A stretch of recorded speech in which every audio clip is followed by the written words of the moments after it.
watching Republic.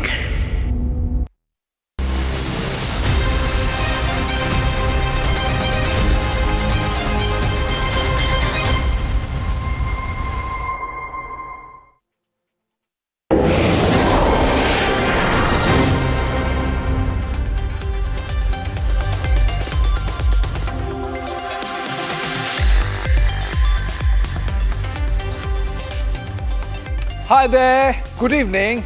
Hope you had a great Sunday.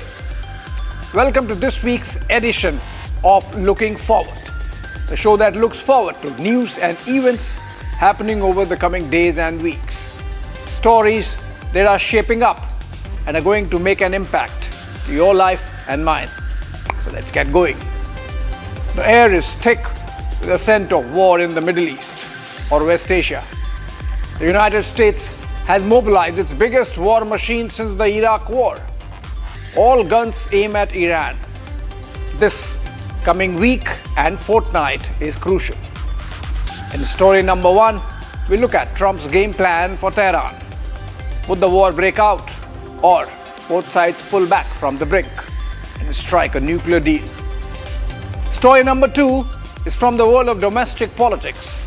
After making the Congress wait for long, the DMK is opening talks window this week for seat sharing. Tamil Nadu politics is in for a churn. Would Congress eat the cake or eat crow? That's our focus. Next, for story number three, we take to skies as the Indian Air Force showcases its might in biggest mobilization yet as part of exercise Vayu Shakti over Rajasthan. Then we dip into foreign policy. Again, for story number four, as Israel's Prime Minister Benjamin Netanyahu announced PM Modi's visit to Tel Aviv in a cabinet meeting in Jerusalem just an hour back. And finally, story number five, on the topsy-turvy world of India-US trade talks. A team was to travel to Washington, D.C. this week, Tuesday in fact, but has postponed the visit pending clarity on the Supreme Court ruling that came Friday. Let me get you the headlines first.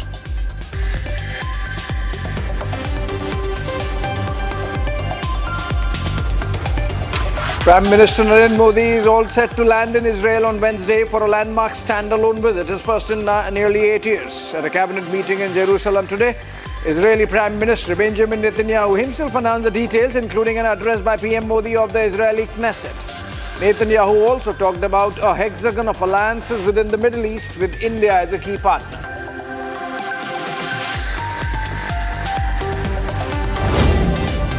In a major success for security forces, 3 terrorists including Jaish commander Saifullah neutralized in anti-terror operations in Jammu and Kashmir's Kishtwar. Security forces, including the Army, Jammu and Kashmir Police and paramilitary units, launched a search operation early morning following specific intelligence inputs about the presence of militants in the dense forest belt of the Pasarkut Chatru area.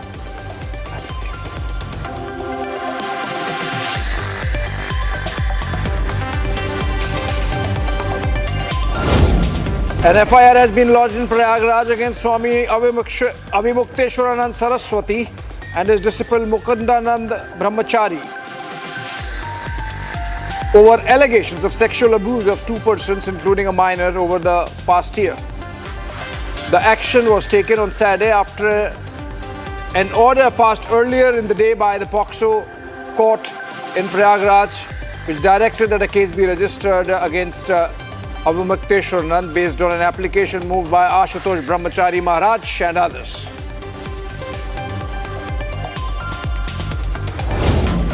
In a multi-state crackdown on terror, 8 suspects have been arrested from West Bengal and Tamil Nadu by the Delhi police. 6 of them are Bangladeshi nationals. The suspects are linked to a terror module operating under the guidance of Pakistan's ISI and Lashkar-e-Taiba.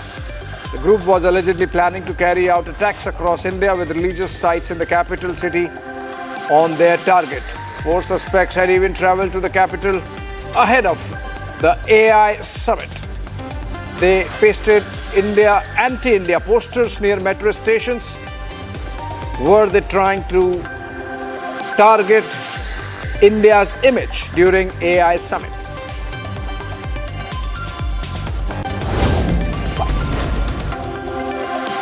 In a major boost to regional connectivity across Delhi NCR, Prime Minister Narendra Modi inaugurated Namo Bharat Rapid Rail and the Meerut Metro route from Meerut. Prime Minister described the project as a new surge of energy for a Viksit Uttar Pradesh and Viksit Bharat. While hailing development of the BJP government in Uttar Pradesh, the Prime Minister also slammed the Congress for its sabotage attempt at the AI summit. He called out the grand old party for turning a global event into a battlefield for their dirty and naked politics.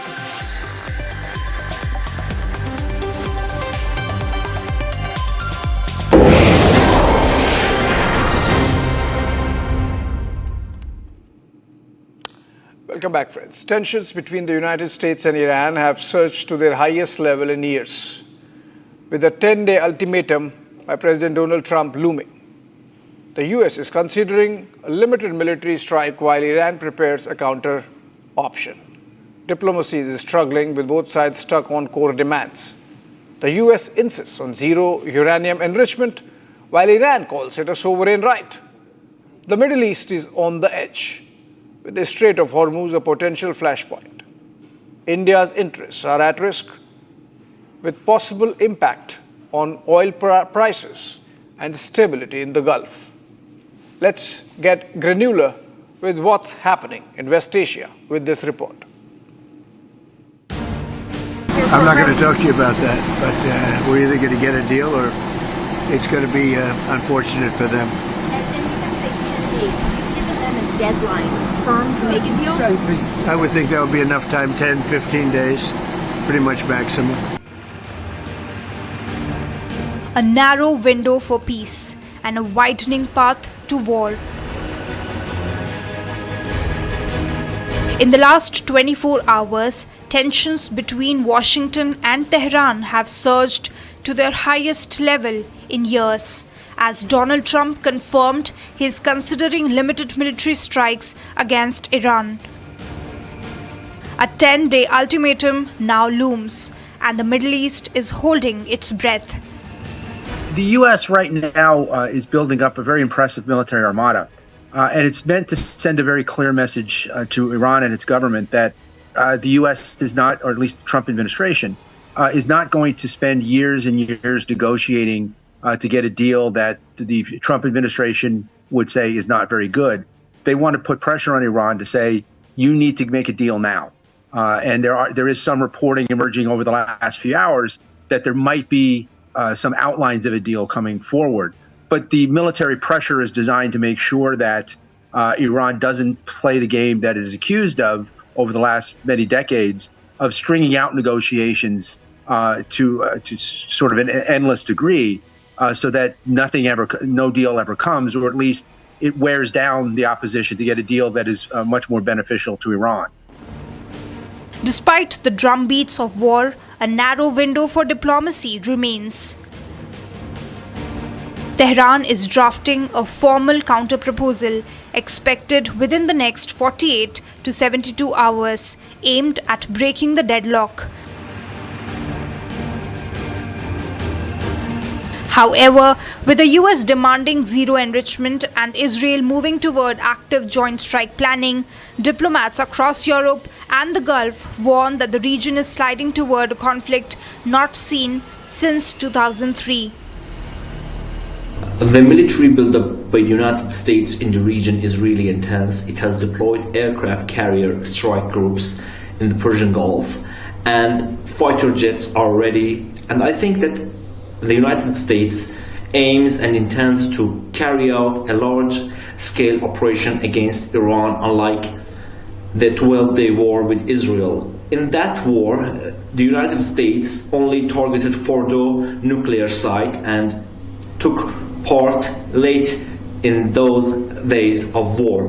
But this time, I think it intends to carry out operations against Iranian military targets as well as political leadership, and Trump has threatened many times to target Iranian interests as well as Iran's supreme leader.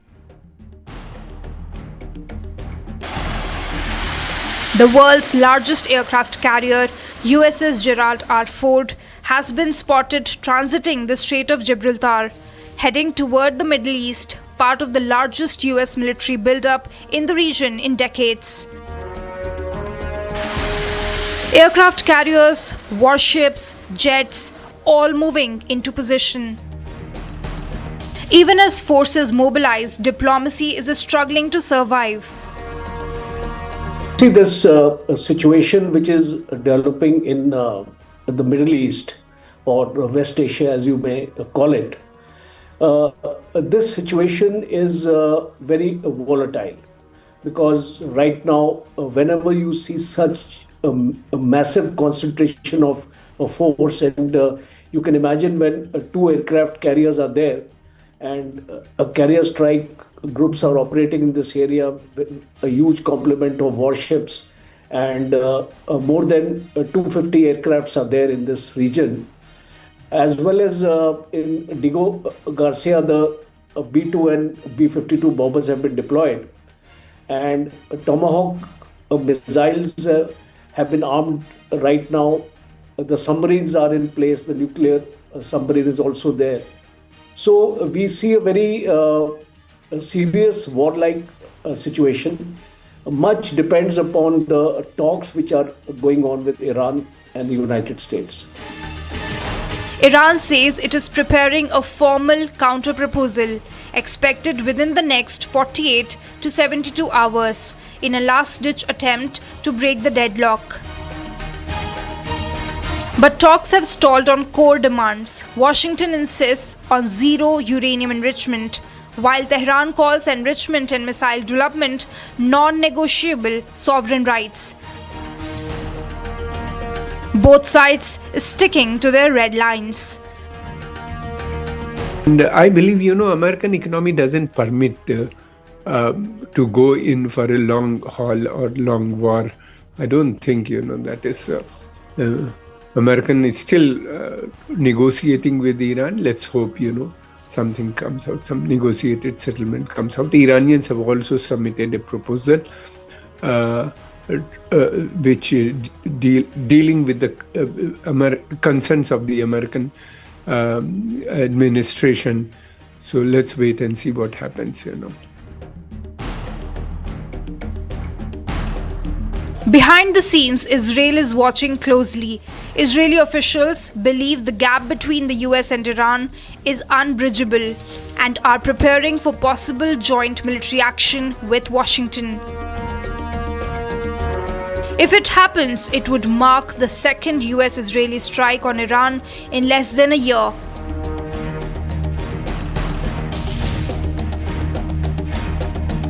Iran is not backing down. President Masoud Pezeshkian says Iran will not bow to external pressure, warning that any attack will be met with retaliation against US bases across the region.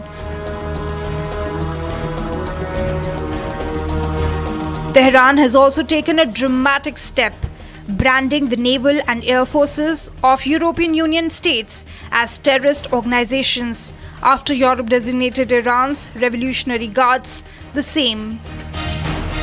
Well, the European position has been made up of negativity, complacency, and passivity.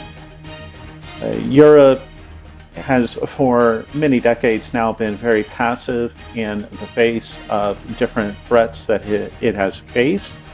And in large part, it has taken 4 years of war in Ukraine to make it aware that there are serious possibilities of conflict even in its own backyard. And so Europe has been very adept at talking problems to death and trying to resolve it through ultra long-term diplomacy. And so Europe is looking at the Iranian issue through that lens of passivity and attempting to resolve it through conversations. I really don't think that they see the Iranian issue as something that is a real threat. I don't think that they perceive it as an existential crisis. They also look at it through the lens of complacency, again, through that lens of not seeing the Iranian threat as a threat. I don't think that they have truly seen the consequences and the possibilities of a nuclear Iran. And so they're not willing to take very strong, assertive efforts in order to address it. They do believe that it's a matter of diplomacy. But also, they see it as through the lens of negativity, and that is really a very reflexive attitude towards Donald Trump. Europe was fine and okay with working with the Obama administration during those years and during the years of developing the JCPOA. And they had a large amount of cooperation with Obama because he was very European in his outlook and his approach to resolving conflict. Yet when it comes to Donald Trump, certainly he has created a lot of negative feelings and a lot of negative a very negative work environment for them. And so I think some of their denial of basing rights and other actions comes from a basic rejection of Trump himself. They just simply don't want to cooperate on anything that is important to Donald Trump, and that is a very unfortunate setback, and it is why it's important to maintain good international relations, especially in a crisis mode like this. The confrontation is widening. The Strait of Hormuz, the route for a fifth of global oil, could become a flashpoint. The impact on the whole region will be really significant because Iran has warned for many times that any attack against its sovereign territory or leadership will be costly for the United States and its allies. So Iran has many options at hand, and this may include targeting the US bases in the region with surprise, like the previous times, attacking US assets in the region, also by the help of allies in the region, for example by the Lebanese Hezbollah or Yemenis.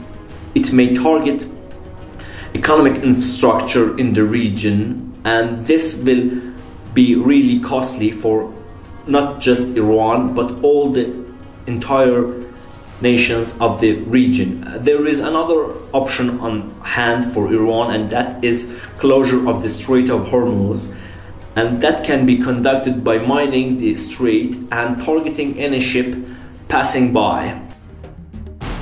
Experts say that the oil-producing Gulf countries are preparing for a possible military confrontation that they fear could spin out of control and destabilize the Middle East. There is a move now by Iran, and it has threatened to blockade this Strait of Hormuz because it is largely an area in which oil supplies are flowing through. So the impact of India will be that in case this Strait of Hormuz has been blocked, there will be a surge in the oil prices, a surge in the transportation cost, a surge in the insurance cost, as well as a rise of inflation in all those countries which are going to be affected by the movement of the energy resources. A second important aspect here is that for how long can this Strait of Hormuz be blocked?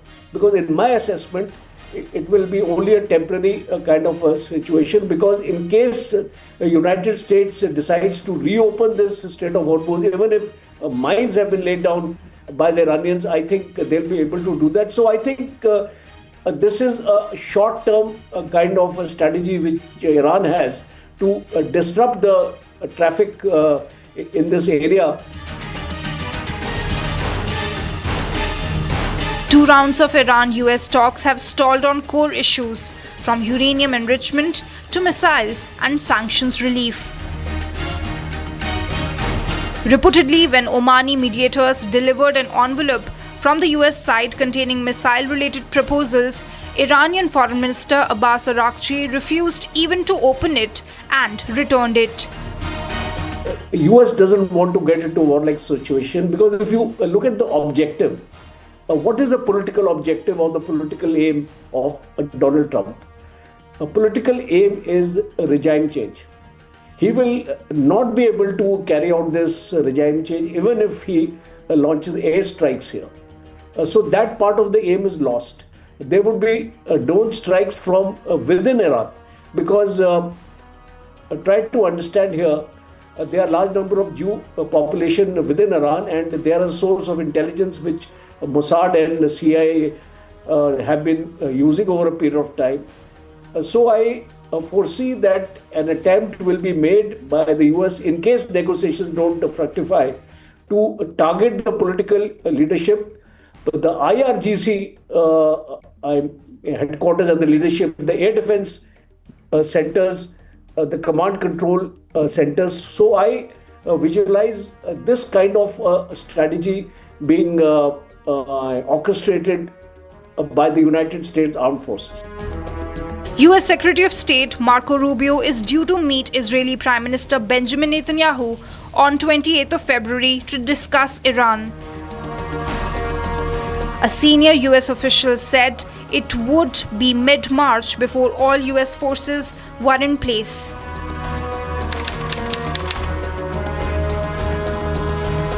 But the question remains, what is the end game? Is Washington aiming to cripple Iran's nuclear program to deter future threats, or to push for something far more ambitious, a regime change? The core US demand remains unchanged: no uranium enrichment on Iranian soil. Iran, for its part, says it must keep its nuclear capability and refuses to discuss its ballistic missiles. It denies planning to build a nuclear weapons arsenal. Well, it's not according to me. It's according to what the US and the Iranians want. The US, sort of at its baseline, wants Iran's nuclear program controlled. They want it into a position where it cannot become a weapons program. There doesn't seem to be any objection by the United States or other nations to nuclear power being in the country. But it's any program that can potentially develop nuclear weapons, and then also the vehicles to deliver those, is just going to be unacceptable not only to the United States, but many of its regional allies and partners. So there's a framework in which a deal like that could emerge. How that is going to happen remains to be seen. With Iran's leadership under Ayatollah Ali Khamenei showing resilience, even allies question whether strikes can alter Tehran's course. These growing geopolitical tensions far away from India can also impact our homes and our pockets. It will be only a temporary kind of a situation, because in case the United States decides to reopen this Strait of Hormuz, even if mines have been laid down by the Iranians, I think they'll be able to do that. So I think this is a short-term kind of a strategy which Iran has to disrupt the traffic in this area, and it won't have very great effects in my assessment, because enough of reserves are there. And even if you see UAE, Bahrain, Kuwait, Saudi Arabia, which will get affected, by this route blockage, but they have inbuilt reserves available in their own country to sustain this thing. So I think it will be a temporary setback. It won't be a permanent setback. It will have huge impact on India for two reasons. One, oil prices will go up. And we import almost 85% to 90% oil from outside the countries, and mostly the oil comes from Persian Gulf region, that is from Saudi Arabia, Kuwait, UAE, Qatar, Bahrain, Oman. These are the areas. It will have direct impact on our budget, revenues, and secondly, because our 1 million, no, not 1 million, sorry, 10 million Indians are working in the Gulf region, in all these countries, and they send around 30 to 40 billion dollar annually as remittances. Then we have a bilateral trade with these countries about 150 to 200 billion dollar investments. Are also coming from this region to India. Saudi Arabia has already promised that would invest $100 billion in next few years. And so is Qatar, so is UAE, all these places. If the war, there are chances that the war might spread into the region. Iranians have made it categorically clear that if they are attacked, they will also attack American bases or try to disrupt oil supplies. So these are the two things, and they have the capability, they can do it, So that is a problem. So therefore, India's interest is, peace and stability. India wants peace and stability to be maintained in this region. For now, the clock is ticking. Military forces are moving. Red lines are hardening between Iran and the United States. All right, moving on. On the 27th of February, the skies over Pokhran in Rajasthan will thunder with precision and power. Indian Air Force's exercise Vayu Shakti 2026 is not just another military drill. It is going to be the most definitive display of combat readiness, integration and indigenous capability. From Rafales to Tejas, from long-range precision strikes to integrated air defense suppression, this exercise comes at a crucial geopolitical moment, the first major showcase after Operation Sindoor. With global partners watching and adversaries assessing, Vayu Shakti is display of lean, mean war machine raring to have a go. Enemy would read deterrence, our forces would see self-reliance, and world would watch IAF's decisive capability.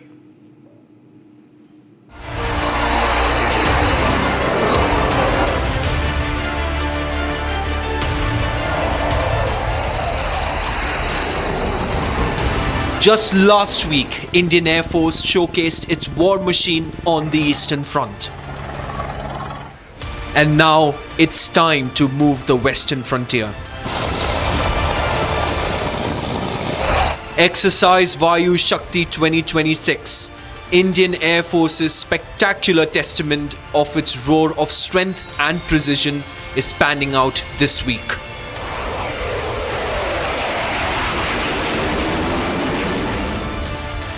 On 27th of February, India's air warriors will present a compelling narrative of the operational readiness at the vast Pokhran air-to-ground range in Rajasthan's Jaisalmer.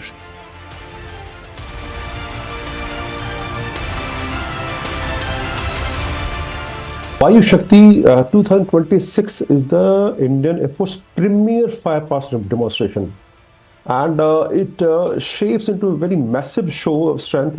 And it is going to, this year, it is going to start on 27th Feb, and rehearsal will be on 24th at famous Pokhran air-to-ground range in Jaisalmer in Rajasthan. Now, why it is so important, and why people look for this? Actually, this is a live fire display of the IF's combat capabilities, and how we are planning our preparedness, how we are achieving this. This is a part of the basic center is that. Now, what are the objectives? The first thing is this exercise showcases the operational readiness of Indian Air Force. How we will conduct the full spectrum of operations, including day, night, and dusk missions, because timing of the demonstration is planned in such a way. It starts evening hours and it flows into during night time. More than a demonstration of hardware and ordnance, it would be a carefully choreographed display of doctrine, integration, and human skill. The motive of this exercise is not only showcase Indian Air Force's combat readiness, but also to inspire India's youth. On the face of it, an annual feature, The practice is integral to not only test Indian Air Force's firepower capabilities, but also send across a message. There will be a certain amount of apprehension in Pakistan because, after all, let us not forget, there is a pause on as far as Operation Sindoor is concerned. And the Pakistanis, I would imagine that with such a large-scale exercise taking place on the Pakistani borders, the Pakistan Air Force and the entire Pakistan Armed Forces would be on a very high alert, lest some surprises pulled on them. I think they would also be watching this exercise very carefully because they would want to see what are the new kind of tactics that the Indian Air Force is likely to deploy in future conflicts. And let's make no mistake about it, they would also be trying to look at what are the kind of countermeasures they can take. They will try and monitor every aspect of this particular exercise. But I would imagine there would be a lot of apprehension that there is nothing untoward which takes place at the time of this exercise. No surprise is pulled over them. They would certainly be looking at that. Vayu Shakti would also showcase India's technological superiority over Pakistan. Pakistan is the one thing he had got only Chinese equipments, whether the air defense equipments or the aircrafts or the radars, all of the Chinese. Chinese origin aircrafts are basically developed on the reverse engineering basis. They never had an independent thinking and something coming up new. So now their capabilities have already been tested during Operation Sindoor. And whole world knows equipments what China claims. They're not, that capability is not that much, and they cannot produce the results what they claim. And it has been shown already in the Operation Sindoor. So this is the practice that what Indian Air Force or Indian government, what are the equipments that are produced here? People have not taken them serious. Other countries have not been taking it seriously till the time we produce the desired results and hit all the targets with a pinpoint targets without carrying out any literal damage to any civilians. Pakistan should be clear that Chinese aircrafts on their inventory are not capable of taking on the Indian Air Force inventory, which is a combined of Russian, French, and even UK Jaguars are there. And all the aircrafts have been suitably modified with the EW equipment, because all the wars are new, are a very important. EW equipment is a very, very important aspect of modern warfare. And India is also trying to test their drones, UAVs, which are going to play a major role in the Pakistan war. That should be a clear-cut message from the Pakistan. We are strong, and they should not venture out. They should not try anything against India, because that will harm them much more than what was done in the earlier phase. The exercises would showcase various platforms and weapons that line IAF war machine. More than 10,000 kgs of explosives will be demonstrated in front of everybody.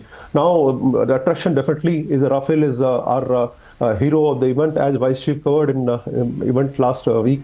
And Tejas, Su-30 MKI, Mirage, Jaguar, MiG-29s, and all fleet of Indian Air Force.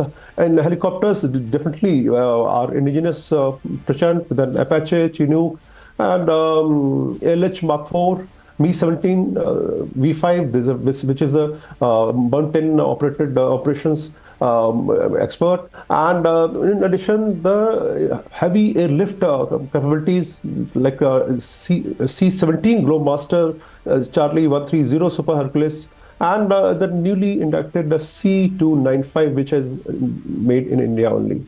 Now, the Akash and Spider surface-to-air missiles plus counter unmanned aerial systems will be also demonstrated. So it is a pure grand finale for everything. What is our capability and how Indian Air Force is touching the sky. So it is a full power airfare which is demonstrated in front of everybody, so that people can appreciate Indian Air Force is not only planning or talking, it is able to demonstrate what they plan.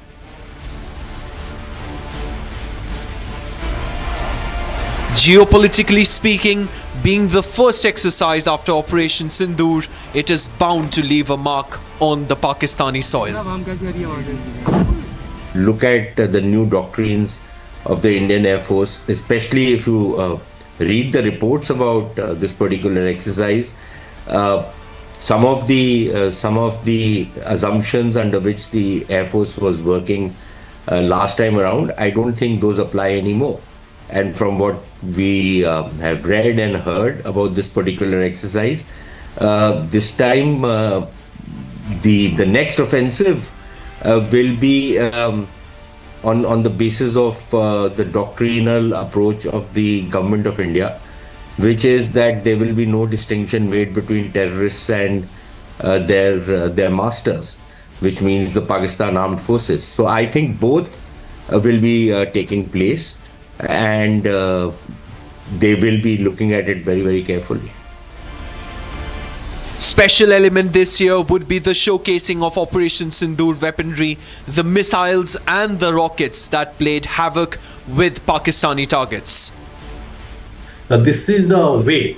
This is one of the procedures or nothing that we revalidate and see whether we are capable or not. And any shortcomings, we try to improve it and do it again. The routine exercise, it shows our air power, it shows our firepower, it shows everything to the world that we are capable, and at the same time, how many aircrafts can we launch? Air Force, any Air Force can have so many aircrafts in the strength, but do they have capability to launch so many aircrafts at one time in the air for our achieving our missions and goals? So this will have an impact and show that Air Force is ready for any eventualities, and a clear-cut signal to both the adversaries in the west and also in the north.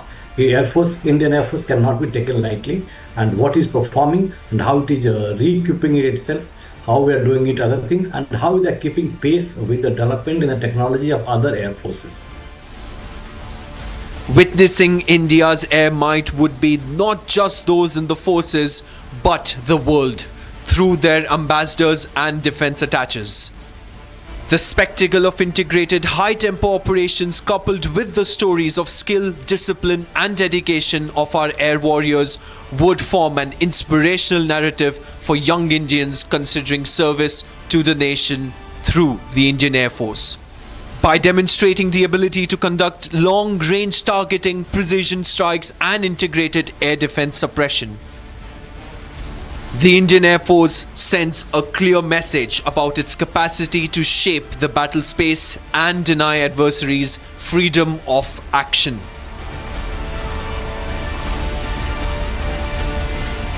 While Vayu Shakti showcases globally sourced platforms such as the Rafale and C-17, alongside Russian origin Su-30 MKI and MiG-29s, it would also highlight India's growing indigenous capabilities, most notably the Tejas fighter and the LCH Prachand helicopter, including artilleries like the M777 and surface-to-air guided weapons such as Akash and Spider for layered air defense. This dynamic demonstration not only showcases the IAF's capacity to generate decisive effects across land, sea, air and cyber domains, but also underscores a transformative shift towards self-reliance. With indigenous platforms and homegrown technologies executing complex missions in lockstep with the visionary drive of Atmanirbhar Bharat. Fueled by the uncompromising ethos encapsulated in the core values Achuk, Abhedya or Satik, the Vayu Shakti exercises would project confidence, deterrence and operational excellence.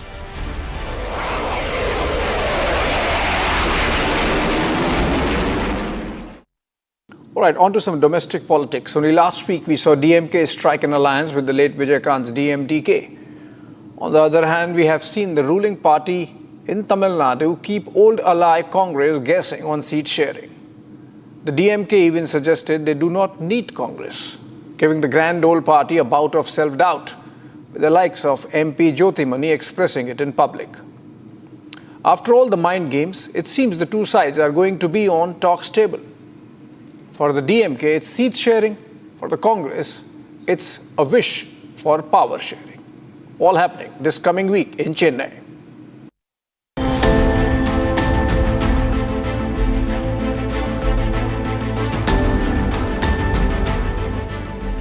This week, the ruling alliance in Tamil Nadu is all set to go through a stress test. So, இன்னைக்கு DVSC வந்து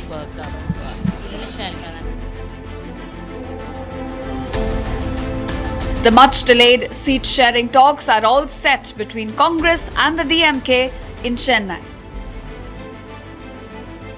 The dialogue comes after much delay and uncertainty. The reasons range from cold calculations to plain mind games. Only last week, the DMK announced alliance with late Vijayakant's DMDK. Even as it keeps Congress waiting. The Congress party totally dominated Tamil Nadu. Having the Congress party as an alliance gives the DMK a lot of legitimacy and a lot of respectability. At this present time, the DMK has been even getting new allies, DDMK and maybe Panir Selvam and all these small parties and important individuals. In this scenario, there is speculation. Does the DMK need the Congress? The DMK does need the Congress, and the Congress needs the DMK even more. The question is, does the Congress need DMK? For the Congress party, the DMK has been one of the best allies it has ever had. Right now, in the India alliance, there are a number of political parties, and there are 4 chief ministers belonging to non-Congress parties.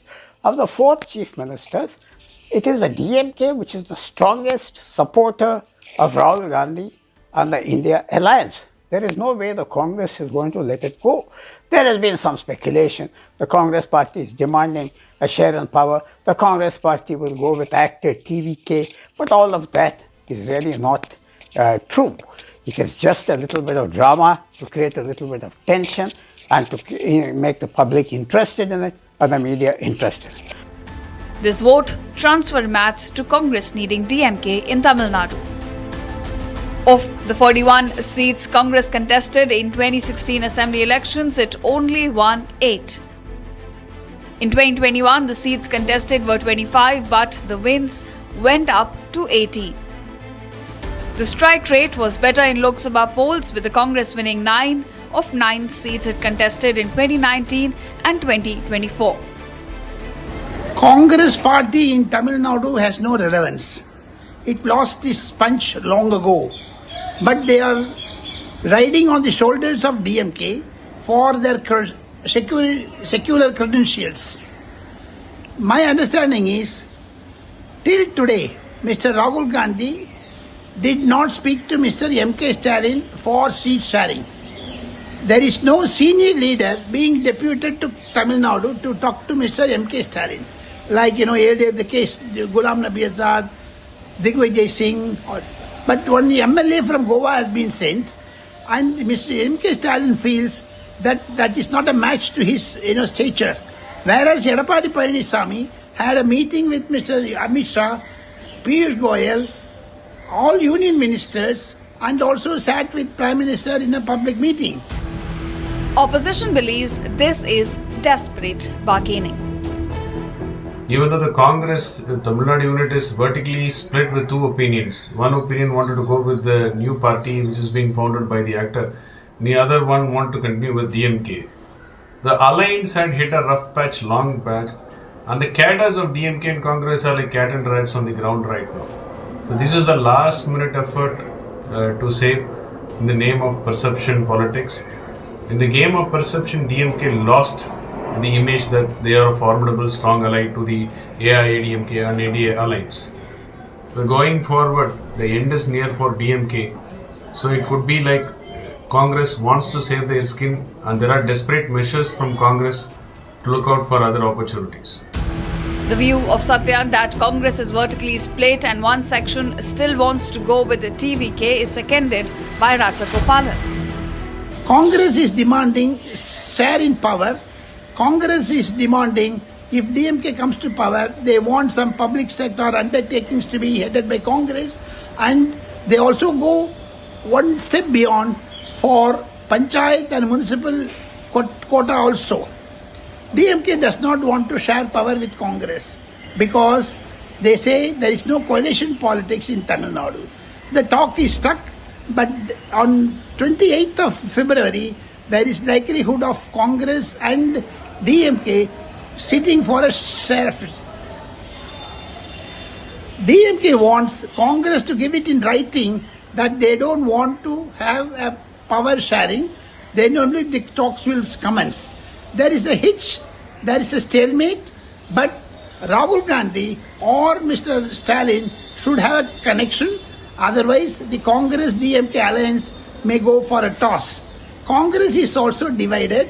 Congress wants to go with Tamil Vetri Kazhagam, that is Vijay Joseph's party. There are contradictions within the Congress. There are misunderstandings between the DMK leaders and the Congress leaders. My understanding is that Congress will take away 25 to 28 seats and be happy with that. That the alliance was long over, DMK preferring DMDK over Congress. The DMK and Congress alliance talk is a last mile effort to save. There is nothing common to discuss about. The DMK gave more priority to a far more lesser party like DMDK to rope in, wherein they kept on silent. In a salvage operation, Congress High Command has rushed KC Venugopal to troubleshoot ahead of talks.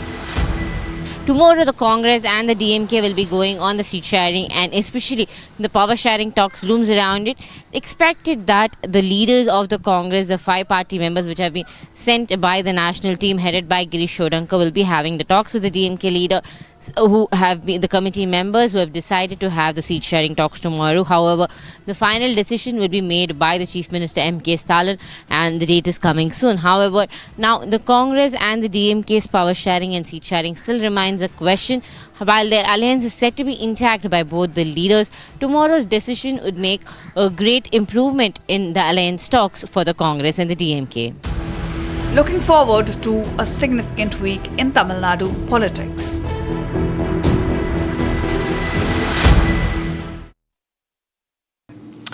A high-stakes diplomatic moment is unfolding in West Asia.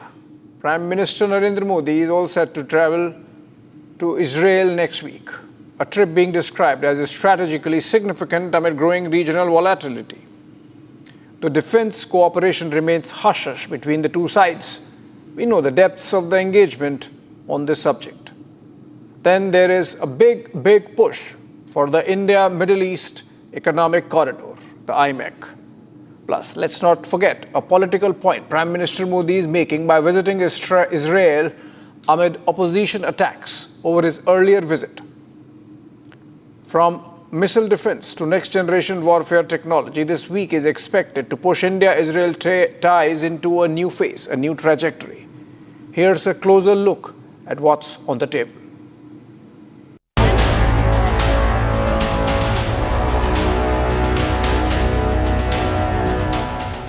Who's coming here next week? Narendra Modi. Tremendous alliance between Israel and India, and we are going to discuss all sorts of cooperation. Now, India is not a small country. It has 1.5 billion people. In India, Israel is enormously popular. Enormously popular. Did you know that? Yeah, you do. Good. I'm glad you know it. But I want all of you to know it. Calling India a gigantic power, Israeli Prime Minister Benjamin Netanyahu has confirmed Prime Minister Narendra Modi's Israel visit next week, signaling a fresh push to deepen strategic ties. After 8 years, Prime Minister Narendra Modi will be embarking his first standalone engagement with the only democracy in West Asia.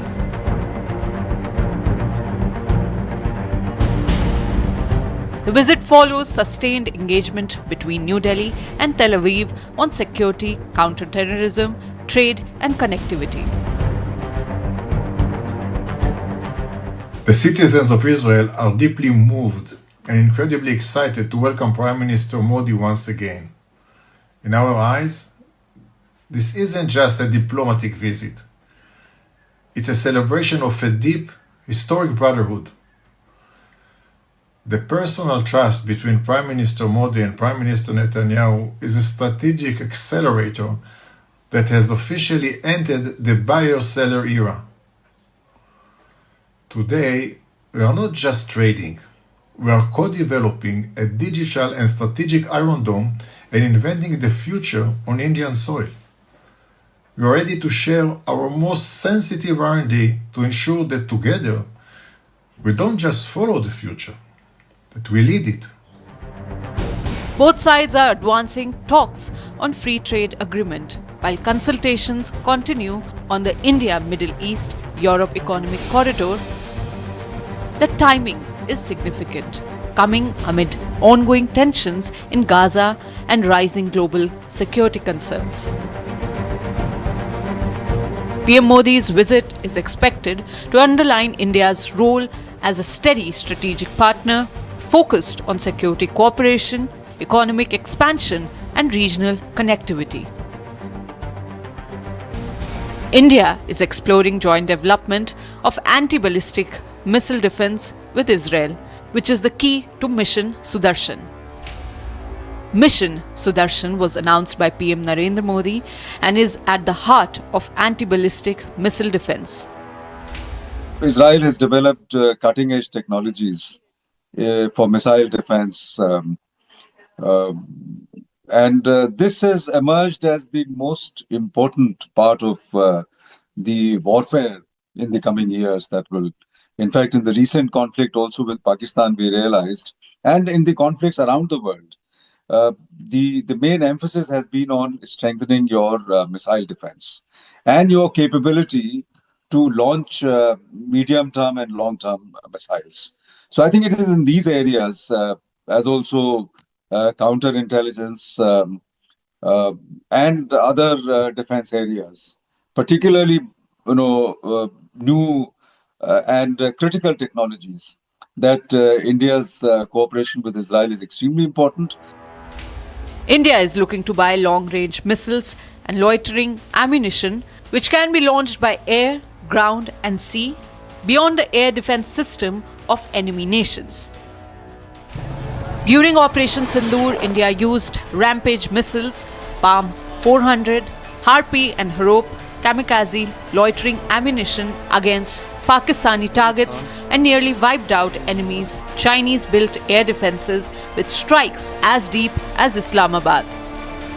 You would definitely see that in some of the crucial times of India, during the thick and thin of India, Israel has stood with India.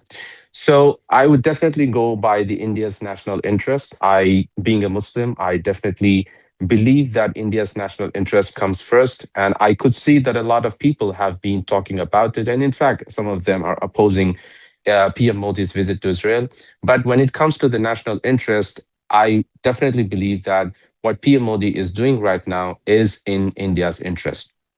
And coming to the defense pacts, India has signed a couple of defense pacts in the past. And in fact, some of the defense deals with India were done. And India also produces some of these Scud missiles for Israel. And Israel also helps India with the technology, as well as with the innovations, and as well as with the defense mechanisms. Given that PM Modi has close ties with his Israeli counterpart, Benjamin Netanyahu, the two countries are on the same page as a host of political issues and speak in one voice against terrorism. Deals would be there, a lot of understandings would be there, where we would be developing number of things jointly. These could be in the field of air defense, if keeping in view the Operation Sindoor, when we realized that Pakistan tried to carry out operation with the help of missiles and drones, and we were able to neutralize them with our layered air defense system. However, we cannot live in past glory. We need to keep upgrading, because our adversaries, whether it is China or Pakistan, are also upgrading their system. In view of that, we are looking forward to taking advantage of Israel's expertise in terms of air defense from ballistic missiles. All eyes on the optics of India-Israel tango this week.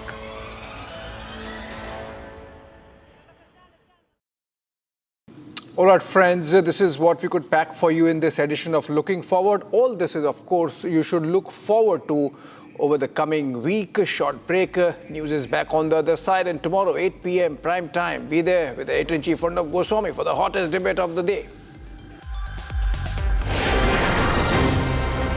MDH की हल्दी मिर्ची धनिया करे कमाल रंग